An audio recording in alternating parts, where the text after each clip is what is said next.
Bonjour à tous, c'est l'heure de notre quotidienne Quintet Flash. Ce jeudi, on prend la direction de l'hippodrome de Paris-Longchamp à l'occasion du prix Rieussec. On va évoluer sur 2800 mètres et sans plus attendre nos bases, à savoir que le terrain est annoncé très souple.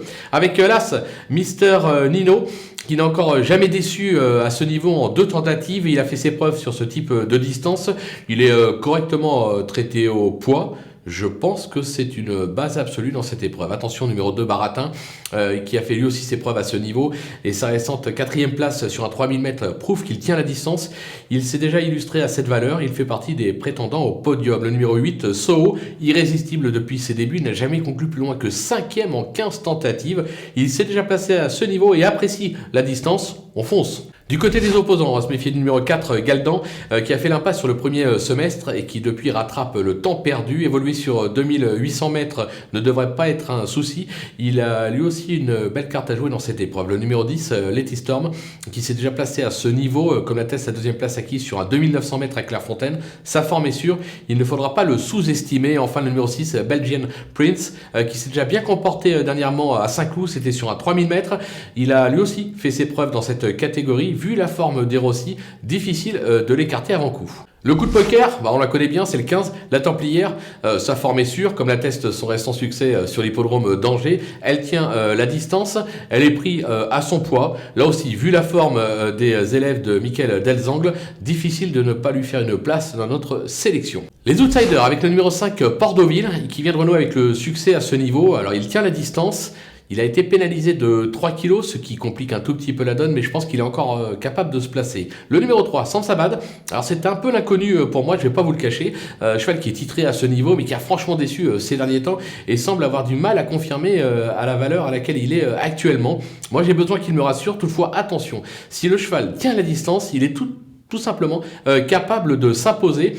Je l'ai peut-être mis un peu loin, j'ai fait une petite prise de risque, mais bon, je l'ai quand même gardé pour compléter nos jeux. Le numéro 12, Akio, qui vient de se classer à ce niveau, mais il court approché, seulement 4 jours, et il va découvrir la distance. Maintenant, c'est un cheval qui sait finir ses courses.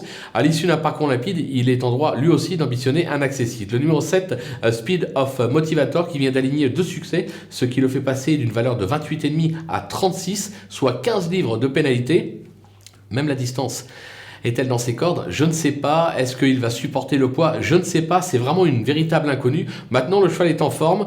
En général, on dit que la forme prime la classe, donc raison pour laquelle je ne peux pas l'écarter. Et enfin, le numéro 13, Blue Horizon, qui vient enfin d'ouvrir son palmarès sur l'hippodrome de Clairefontaine. Il a prouvé à l'occasion qu'il tenait la distance.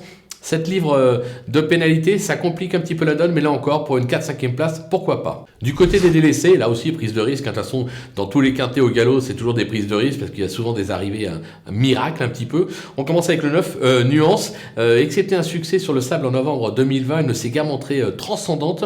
Elle est pour moi un peu prise très haut sur l'échelle des valeurs, raison pour laquelle je tente le coup en l'écartant. Le numéro 11, Happy Krishna, qui n'a guère convaincu cette année et qui aura contre lui d'effectuer sa rentrée. Il est peu confirmé à ce niveau, je ne le retiens pas, mais là sans regret. Le 14, Sandstrom, 2 succès depuis le début de sa carrière, les 2 acquis à réclamer. Ce sera pour lui une première à ce niveau et sur la distance, raison pour laquelle je l'ai vraiment écarté de ma sélection. Et enfin le numéro 16, Argueron, qui a toujours déçu en 3 tentatives à ce niveau. De plus, il semble bien plus performant lorsqu'il évolue sur la PSF, la piste en sable fibré, raison pour laquelle je l'écarte également. Voilà, on a fait le tour de cette épreuve qui s'annonce quand même assez ouverte. On va se quitter avec ma sélection et mes conseils de jeu. À vous de jouer.